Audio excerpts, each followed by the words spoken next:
आज हम जिस विषय पर चर्चा करने चल रहे हैं वह विषय है हरितालिका तीज व्रत। जैसा कि हम जानते हैं, हरितालिका तीज व्रत प्रत्येक वर्ष भाद्रपद शुक्ल पक्ष की तृतीया तिथि को मनाया जाता है।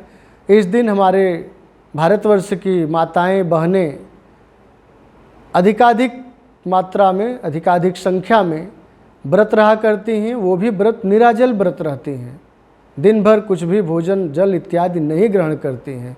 तो यह पर्व क्या है, इस पर्व की क्या महत्ता है, क्या विशेषता है, यह पर्व इस वर्ष 2023 में कब पड़ रहा है और उस पर्व को मनाने के लिए, इस व्रत को रखने के लिए क्या क्या विधि है, क्या निषेध है, कैसे हम व्रत करें तो हमें धन धान्य की प्राप्ति हो, कैसे हम व्रत करें हमारे घर में आरोग्यता हो, संपन्नता हो, और क्या इसका विधि और निषेध है। शास्त्र सम्मत ज्योतिष शास्त्र के अनुसार जो भी निर्णय है, जो भी उपाय है, विधि है, निषेध है, उन समस्त विषयों पर, समस्त तत्वों पर, समस्त पहलुओं पर आज के इस वीडियो में हम आप सभी के साथ चर्चा करने वाले हैं। तो आप सभी से आग्रह है कि बने रहिए हमारे इस वीडियो में। आज के इस वीडियो में जो हम हरितालिका तीज व्रत के संबंधित विषय पर चर्चा करने जा रहे हैं। सबसे पहले यह जान लेते हैं कि इस वर्ष 2023 में हरितालिका तीज व्रत कब है। तो अगर देखा जाए तो हरितालिका तीज व्रत इस वर्ष 17 और 18 सितंबर को हो रहा है। 17 सितंबर से प्रारंभ होकर 18 सितंबर को समाप्त हो रहा है। अब ऐसे में थोड़ा कन्फ्यूजन हो जाता है जब एक ही तिथि 2 दिन तक हो जाती है कि आज रखें या कल रखें। जैसा कि अभी पिछले वीडियो में हम लोग चर्चा किए थे, इसके पहले जो पर्व आया था रक्षाबंधन, रक्षाबंधन भी 2 दिनों तक था, 30 और 31 अगस्त को। उसमें थोड़ी सी समस्या हो गई थी, लोगों को संशय हो गया था कि किस दिन रहे, और पूरा दिन तक 30 अगस्त को क्या था, भद्रा तिथि थी। रात्रि में जाकर के 8:58 के बाद भद्रा संपन्न हुई, तब जाकर के उसके बाद हम लोगों ने रक्षाबंधन पर्व मनाना प्रारंभ किया।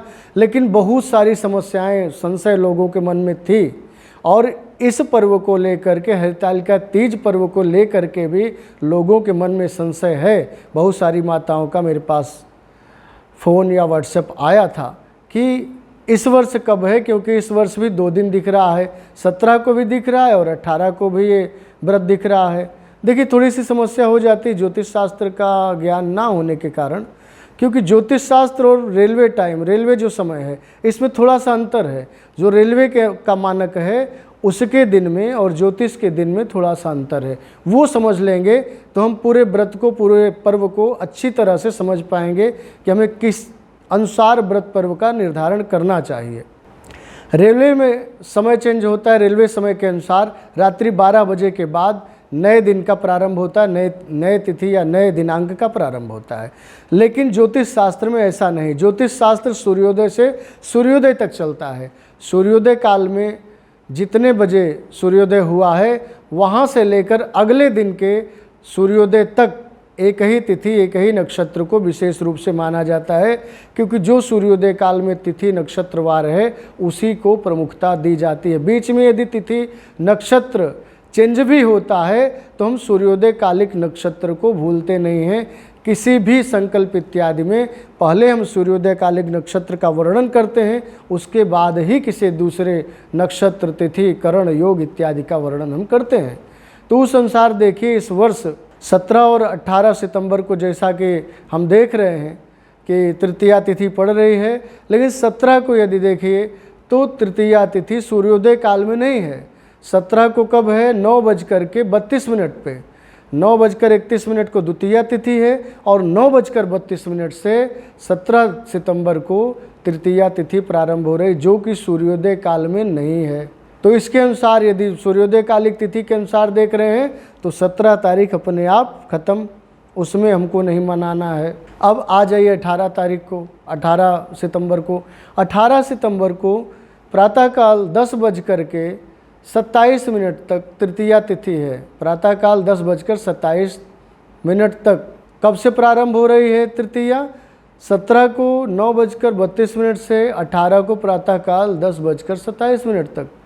तो अब इस अनुसार यदि देखें तो सूर्योदय कालिक जो तृतीया है वह 18 सितंबर को पड़ रही है, इसलिए आँख मूंद कर आप निश्चिंत होकर के 18 तारीख को ही तृतीया पर्व मनाएं, तृतीया तिथि मानें और उसी दिन व्रत इत्यादि रखें। इस अनुसार हमें प्रत्येक व्रत पर्व तिथि इत्यादि का निर्धारण कर लेना चाहिए यदि हमारे पास पंचांग है तो, अन्यथा हम सभी जो भी ज्योतिषी हैं आप सभी की सेवा में अलग अलग वीडियो बना के डालते रहते हैं, उसको भी देख लिया करिए। अब एक चीज़ और देख लीजिए, समय में थोड़ा बहुत अंतर हो सकता है क्योंकि आपके पास कौन सा पंचांग है या आप कहाँ के रहने वाले हैं, वहाँ का अक्षांश देशांतर क्या है, उसके अनुसार भी समय का निर्धारण किया जाता है। यदि हम अपने इस समय की बात करें तो हम जिस समय की बात कर रहे हैं, जिस समय को मान रहे हैं, वह समय काशी के पंचांग के अनुसार, काशी के पंचांग के अनुसार, काशी से प्रकाशित ऋषिकेश पंचांग के अनुसार आपको बता रहे हैं। थोड़े बहुत पंचांगों में 2-4 मिनट का अंतर हो जाता है क्योंकि अलग अलग स्थानों से पंचांग निकलते हैं, तो वहाँ का अक्षांश देशांतर इत्यादि ले करके वहाँ के ज्योतिषी वहाँ का कालगणना सूर्योदय इत्यादि का करते हैं, तो थोड़ा बहुत डिफरेंस आना स्वाभाविक है। अब उसमें आप संशय में मत पड़ जाइए, अपने अनुसार अपने क्षेत्रीय पंचांग के अनुसार भी देख सकते हैं या विशेष रूप से काशी का पंचांग पूरे भारत में मान्य है, तो आप काशी के पंचांग के अनुसार यदि जानना चाहते हैं तो वह यही है कि 17 तारीख को प्रातःकाल में 9:32 से 18 तारीख को प्रातःकाल 10:27 तक तृतीया तिथि है। लेकिन चूंकि 18 तारीख को उदया काल में ये तिथि है, इसलिए हम 18 तारीख की जो तिथि है, जो तृतीया तिथि, उसको विशेष रूप से मान्यता देते हैं ये हरितालिका तीज व्रत मनाने के लिए। देखिए, वाराणसी से जो पंचांग निकलता है, जैसा कि ऋषिकेश पंचांग की हम चर्चा कर रहे हैं, उसमें विशेष चीज़ बताया गया है कि यदि चतुर्थी से युक्त तृतीया को हम मान्यता देते हैं, चतुर्थी से युक्त जो तृतीया है उसको हम मानते हैं, तो यह तृतीया क्या है, वैधव्य दोषनाशक तथा पुत्र पौत्रादि की वृद्धि करने वाला है। वैधव्य योग नाशक, अकाल कुसमय वैधव्य योग नहीं मिलता है और पुत्र पौत्रादि की समृद्धि भी होती रहती है, जो तृतीया चतुर्थी से युक्त है। अब चतुर्थी से युक्त तृतीया क्या है, एक तो द्वितीया से युक्त तृतीया है जो 17 तारीख को हो रही है, क्योंकि 17 को प्रातःकाल 9:31 तक द्वितीया, उसके बाद 9:32 से तृतीया। ये द्वितीया से युक्त तृतीया मानी जाती है, जब द्वितीया जा रही हो और तृतीया आ रही हो।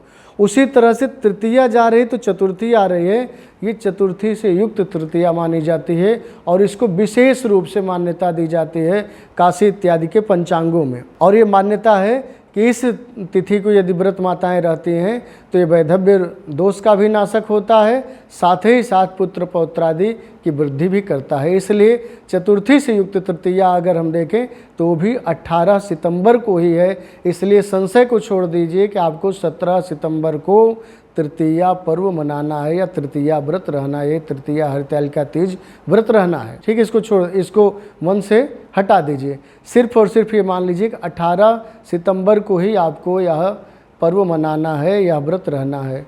अब इस व्रत में क्या विधि है, क्या निषेध है, क्या करना चाहिए, क्या नहीं करना चाहिए, इस पर थोड़ी सी चर्चा कर लेते हैं। सबसे पहले तो यह जान लें कि यह व्रत पूरी तरह से निराजल रहा जाता है।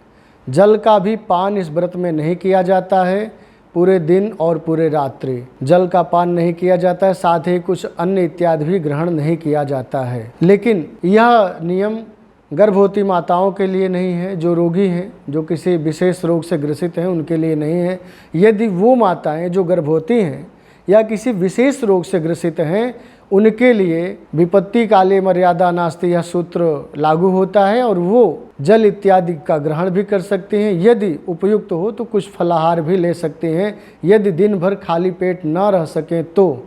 और यदि गर्भवती माताएं हैं तो उनको भी कुछ न कुछ फलाहार इत्यादि ले लेना चाहिए, क्योंकि खाली पेट रहने से उनको समस्या हो सकती है। और इस व्रत के प्रारंभ से पूर्व कब से कब तक आपको जल नहीं पीना है, कब से कब तक भोजन नहीं करना है, ये भी जान लीजिए, क्योंकि इसमें थोड़ी संशय रहती है, थोड़ी सी समस्या रहती है कि कब से क्या उसका निर्धारण होगा। इसको भी मैं आपको बता देता हूँ। जो भी व्रत रहते हैं तृतीया ये हरितालिका तीज व्रत, उसका नियम है कि एक दिन पूर्व ही आप रात्रि में भोजन कर लें और सुबह से व्रत रहना प्रारंभ कर दें।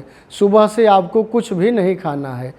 बहुत सारी माताएं जो उत्तर भारत इत्यादि में हैं, वो रात्रि में सोने से पहले, जैसे 18 तारीख को मैंने बताया कि 18 सितंबर को आपका यह हरितालिका तीज व्रत है, तो 17 सितंबर को रात्रि में सोने से पहले आपको क्या करना है, भोजन इत्यादि करके एक खीरा ले लीजिए। उस खीरे को चाहे थोड़ा सा ही, थोड़ा टुकड़ा ही आप खा लीजिए और उसको खा करके फिर आपको कुछ नहीं खाना है। सुबह आप बिल्कुल निराजल व्रत रहिए और पूरा 18 तारीख को दिन भर व्रत रहिए, सायंकाल पूजा करिए और फिर 19 तारीख को प्रातःकाल आप अपने व्रत का पारण कर सकती हैं। और कुछ जगहों पे ये मान्यता है कि रात्रि में खीरा खा करके माताएं सोती हैं और फिर दूसरे दिन कुछ भी नहीं खाती हैं। बहुत सारी माताएं बिहार इत्यादि में और स्थलों पर क्या करती हैं कि वे सूर्योदय से पहले ब्रह्म मुहूर्त में ही 3 बजे 4 बजे उठ करके भोजन इत्यादि पकवान इत्यादि बना लेती हैं, जो उनके लिए सुपाच्य होता है, कर लेती हैं वो भोजन पान, उसके बाद व्रत रहना प्रारंभ करती हैं। इस पर बहुत सारे लोगों को आपत्ति होती है कि 12 बजे के बाद तो दिन चेंज हो जाता है, 12 बजे के बाद तो रात्रि चेंज हो जाती है, तो आप प्रातःकाल क्यों भोजन करती हैं, प्रातःकाल भोजन नहीं करना चाहिए। तो आपको मैं बता दूं, ये ज्योतिष शास्त्र है। ज्योतिष शास्त्र सूर्योदय से सूर्योदय तक चलता है। तो यदि जैसे कि 17 तारीख की रात्रि में और 18 तारीख के सुबह, जो अगर रेलवे के अनुसार देखें तो 18 तारीख की सुबह हो गई है, उसमें यदि माताएं कुछ खाती हैं, 17 की रात्रि की जो सुबह होती है उसमें यदि माताएं कुछ मिष्ठान इत्यादि बनाकर खीर इत्यादि खाती हैं तो कोई दोष नहीं है, खा सकती हैं, क्योंकि उस दिन भी आपका वो 17 तारीख वाला तिथि ही मान्य होगा, इसलिए आप खा सकती हैं, कोई दिक्कत नहीं है। आप विशेष रूप से 18 तारीख के सूर्योदय के बाद से कुछ भी न अन्न जल नहीं ग्रहण करना है, आपको ये ध्यान देना है। और 19 तारीख को प्रातः काल में आप सुबह स्नान कर लें। स्नान करने के बाद मौन रहें, किसी से वार्तालाप ना करें। और चना, जैसा कि उत्तर भारत इत्यादि में कई जगहों पर ये परंपरा है, चना खाती हैं हमारी माताएं। रात्रि में ही चना भिगो कर रख देती हैं, जिस दिन पारण करना हो उसके एक दिन पूर्व ही रात्रि में चना भिगो कर रख देती हैं। और आपके जितने भाई हैं उतने भाइयों के नाम पर एक एक चना रख लीजिए और एक अपने पति के लिए, अपने सभी भाइयों के लिए और एक पति के लिए चना रख लीजिए। वो चना आप प्रातः काल में जब पारण करिए तो पहले स्नान इत्यादि करके पूजन कर लीजिए भगवान का, अपने इष्टाराध्य का, और उसके बाद एक एक चने को आप निगलेंगी पानी के घूंट से और अपने भाइयों के सुख की, समृद्धि की, आरोग्यता की कामना मन में करती रहेंगी, या इसके साथ ही अपने पति के आरोग्यता की, सुख की, समृद्धि की कामना करती रहेंगी। ऐसा उत्तर भारत में प्रायः प्रचलित है और भी कई स्थलों पर प्रचलित है चना खा करके अपने व्रत के पारण करने की। आपको एक बात और बता दूं कि यह व्रत पूर्णतः सात्विक रूप से रहा जाता है। तो अच्छा यही है, मैंने बता तो दिया कि प्रातः काल में भी आप भोजन कर सकते हैं, लेकिन उपयुक्त यही रहेगा कि आप व्रत रहने से कुछ समय पूर्व से ही अपना पेट खाली कर दीजिए, तामसी गुण को हटा दीजिए, क्योंकि अन्न में भी तामसी गुण रहता है। तो अन्न जितना पहले खाए रहेंगे उतना ज़्यादा अच्छा रहेगा। तो एक दिन पूर्व यदि रात्रि में आप खीरा खा करके सोती हैं तो वो ज़्यादा उत्तम माना जाएगा। और भोजन रात्रि का जो हो व्रत रहने से पूर्व का, तो आपका बिल्कुल सरल सुपाच्य होना चाहिए, बहुत ज़्यादा गरिष्ठ नहीं होना चाहिए, बिल्कुल सहज और सुपाच्य भोजन होना चाहिए, हल्का भोजन होना चाहिए। कोई भी गरिष्ठ भोजन, बहुत ज़्यादा तेल मसाला मिर्च इत्यादि का प्रयोग नहीं करना है। विशेष रूप से लहसुन प्याज का भी प्रयोग वर्जित रहता है। वैसे ही लहसुन प्याज नहीं खाना चाहिए। जो वैष्णव हैं, जो संत मत के पथिक हैं, वो लहसुन प्याज खाते ही नहीं हैं और प्रायः सभी को नहीं खाना चाहिए। यदि खाते हैं तो भी व्रत रहने से एक दिन पूर्व ही आप लहसुन प्याज को 24 घंटे पहले ही वर्जित कर दें और 24 घंटे बाद तक लहसुन प्याज पूर्ण रूप से आपके घर में वर्जित रहना चाहिए, उसका प्रयोग नहीं होना चाहिए। दिन में शयन नहीं करना और रात्रि में भी शयन नहीं करना। 18 सितंबर को न दिन में शयन करना न रात्रि में, इसका ध्यान देंगे। 18 सितंबर को न दिन में न रात्रि में शयन नहीं करना है, क्योंकि इस व्रत में शयन करना वर्जित माना जाता है। आप उस समय भजन इत्यादि का आश्रय ले सकती हैं, सत्संग करें, भजन करें, कुछ जो आध्यात्मिक सद्ग्रंथ हैं उस आध्यात्मिक सद्ग्रंथ का पाठ करें या भगवत नाम का स्मरण करें, ये ज़्यादा आपके लिए उपयुक्त होगा। विशेष करके अनर्गल वार्तालाप से बचें या निद्रा से, शयन से बचें। निद्रा, व्यर्थ प्रलाप, अनर्गल वार्तालाप, इन सब से माताओं को बचना है। इस पर्व में अधिक से अधिक भगवान नाम का स्मरण करें, आप सत्संग करें, साधना करें, ध्यान करें, जप तप इत्यादि का प्रयोग कर सकती हैं। मंत्र जप कर सकें तो मंत्र जप करें, किसी आध्यात्मिक सद्ग्रंथ का पाठ कर सकें तो आध्यात्मिक सद्ग्रंथ का पाठ करें, या बहुत सारी जो आस पड़ोस की महिलाएं हैं वो एकत्रित होकर के भगवान नाम की चर्चा भी कर सकती हैं। ये भी आपको करना है। अब आपको मैं पूजन का समय बता दूं कि पूजन का समय क्या है। देखिए, 2 समय पूजन होता है, एक प्रातः काल में, एक सायंकाल में।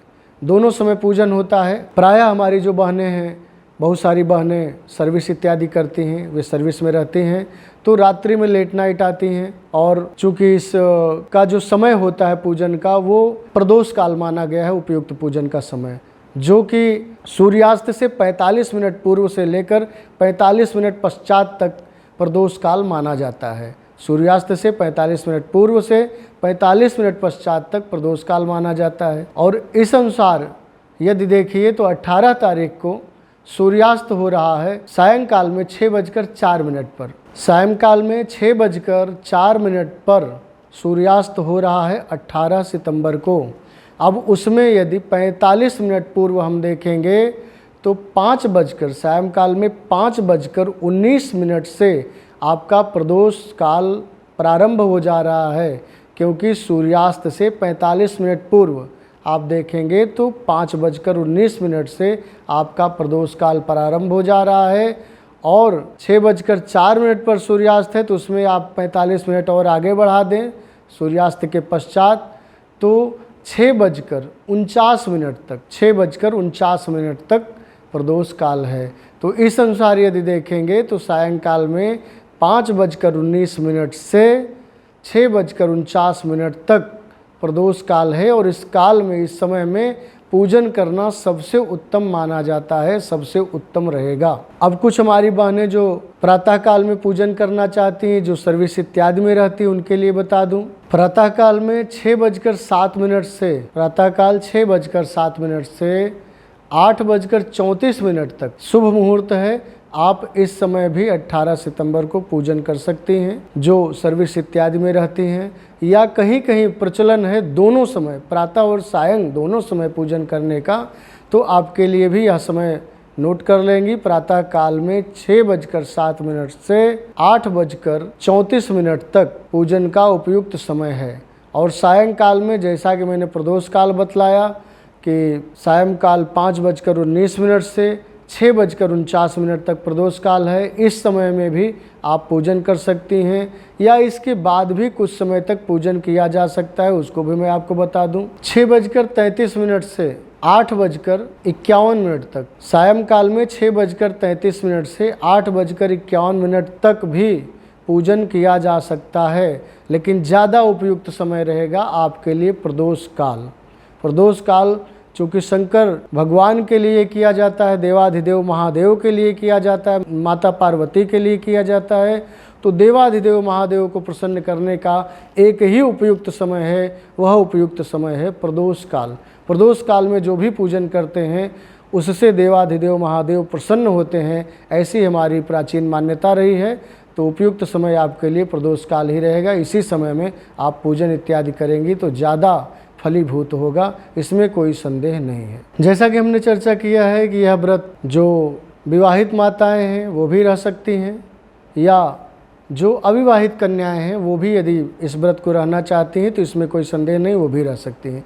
एक विशेष बात आपको मैं बता दूं, जो इस व्रत को प्रारंभ करना चाह रही माताएं इस वर्ष से, पूर्व में उन्होंने कभी इस व्रत को नहीं रहा है और वो चाहते हैं इस वर्ष प्रारंभ करना, तो उसके लिए एक विशेष चीज़ आपको जानना चाहिए कि इस वर्ष क्या है कि श्रावण मास में अधिक मास लगा हुआ था, जिसे हम पुरुषोत्तम मास या मल मास के नाम से भी जानते हैं।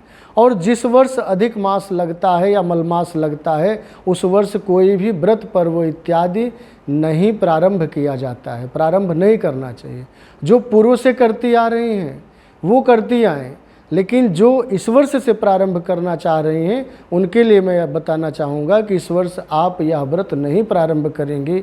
आप अगले वर्ष जो भाद्रपद की शुक्ल तृतीया तिथि है उससे आप जो है हरितालिका तीज व्रत प्रारंभ करें, या और भी जो आप व्रत प्रारंभ करना चाह रहे, सिर्फ तीज ही नहीं, कोई भी व्रत पर्व जिस वर्ष मलमास लगा हो, अधिमास लगा हो, उस वर्ष प्रारंभ नहीं करना चाहिए। ये आपकी जानकारी के लिए मैं बता दूं। यदि ऐसी माताएं हैं या बहनें हैं जो इस वर्ष प्रारंभ करना चाह रहे हैं, उनके लिए यह उपयुक्त नहीं रहेगा इस वर्ष। आप अगले वर्ष से इस व्रत को प्रारंभ करिए, और जो पूर्व से रहती आ रही हैं उनके लिए इस वर्ष भी यह व्रत उपयुक्त है। आप वो नियमित करते रहिए जैसे करती आ रही हैं। इस व्रत में विशेष रूप से आप पंचाक्षर मंत्र का जप कर सकती हैं, ओम नमः शिवाय का, या वैदिक मंत्र ओम त्र्यंबकम यजामहे सुगंधिम पुष्टिवर्धनम उर्वारुकमेव बंधनान मृत्योर्मोक्षीय मामृतात्। इस मंत्र का, महामृत्युंजय मंत्र का जप करें, जो वैदिक मंत्र है, ज़्यादा उपयुक्त होगा। अच्छा रहेगा कि आप दिन भर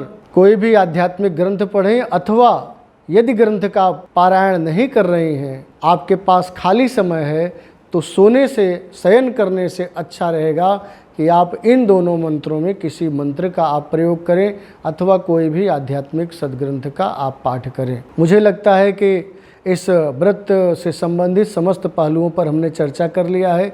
एक बार फिर से मैं संक्षिप्त में आपको बता दूं कि यह हरितालिका तीज व्रत इस वर्ष 17 सितंबर को ना होकर के 18 सितंबर को है। जैसा कि यह तिथि 2 दिन तक रह रही है, तृतीया तिथि, लेकिन सूर्योदय कालिक तिथि 17 को ना होने के कारण 18 को सूर्योदय कालिक तृतीया तिथि है, इसलिए हम 18 सितंबर को यह पर्व मनाएंगे, यह व्रत रखेंगे। साथ ही साथ इसका जो पूजन का समय है प्रातः और सायं का, वह भी मैंने आपको बता दिया है। प्रातः काल पूजन का समय 6:07 से 8:34 तक है, और सायंकाल पूजन का जो समय है वह 6:33 से 8:51 तक है। लेकिन सायंकाल में आपके लिए जो 6:33 से 8:51 है, उससे ज़्यादा उपयुक्त रहेगा आपके लिए प्रदोष काल समय। जो प्रदोष काल समय है उसमें आप ध्यान दें, और प्रदोष काल का मैंने निर्धारण आपको करके बता दिया है। सूर्यास्त से 45 मिनट पूर्व और 45 मिनट पश्चात तक प्रदोष काल का समय रहेगा। उसी समय में आप इस पूजन को संपन्न करेंगी तो ज़्यादा अच्छा रहेगा।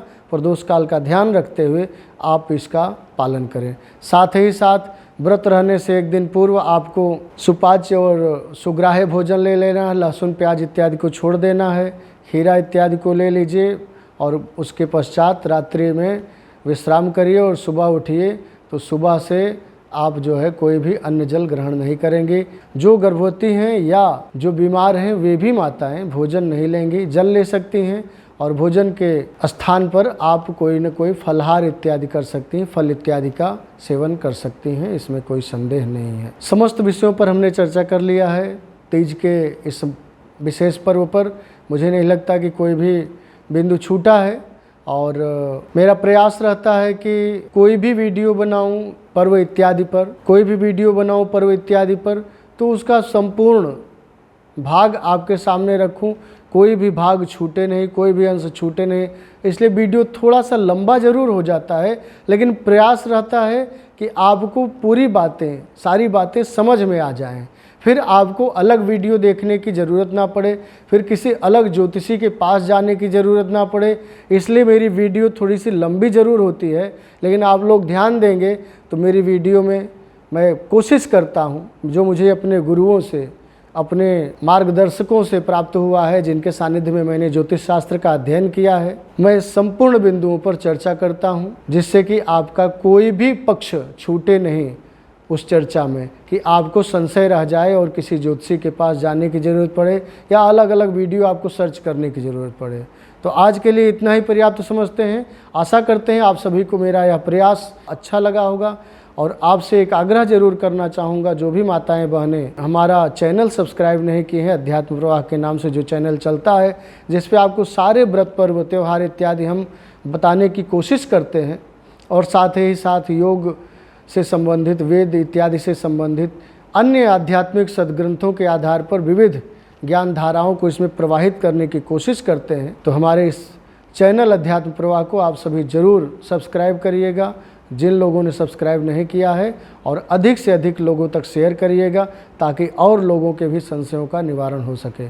तो आज इन्हीं शब्दों के साथ मैं आपसे विदा लेता हूं और आशा करता हूं कि आप सभी जो भी इस चैनल को सब्सक्राइब नहीं किए हैं ज़रूर सब्सक्राइब करेंगे और दूसरों को भी इस चैनल को सब्सक्राइब करवाएंगे, और साथ ही साथ इसको लाइक, शेयर और कमेंट ज़रूर करेंगे। और आपको यह वीडियो कैसा लगा ज़रूर बताइएगा कमेंट बॉक्स में कमेंट करके। हम आपके कमेंट का इंतज़ार करेंगे।